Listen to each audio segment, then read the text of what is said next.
Hello, my name is Julia and you're on the Space Daily News channel. Orion is now about 1 day away from entering into a distant retrograde orbit around the Moon.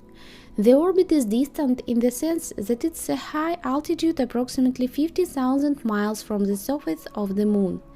Due to the distance, the orbit is so large that it will take the spacecraft 6 days to complete half of a revolution around the Moon before exiting the orbit for the return journey back to Earth.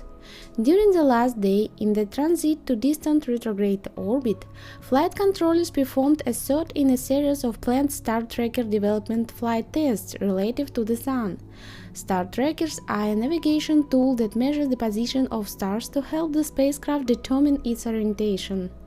The spacecraft completed its 6th outbound trajectory correction burn, firing the European Service Module's auxiliary engines for 70 seconds to propel the spacecraft at 8.9 feet per second.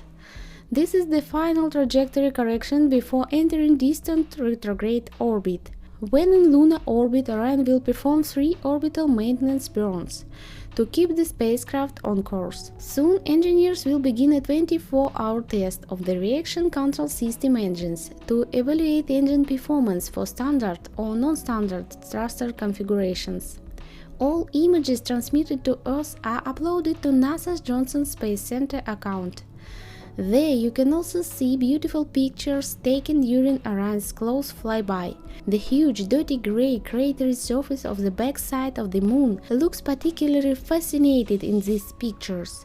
Orion used its optical navigation camera to capture these images of the Moon, giving us the opportunity to fly past the Moon as if on our own, at a distance of only 80 miles. Space Daily News. Like, share and subscribe.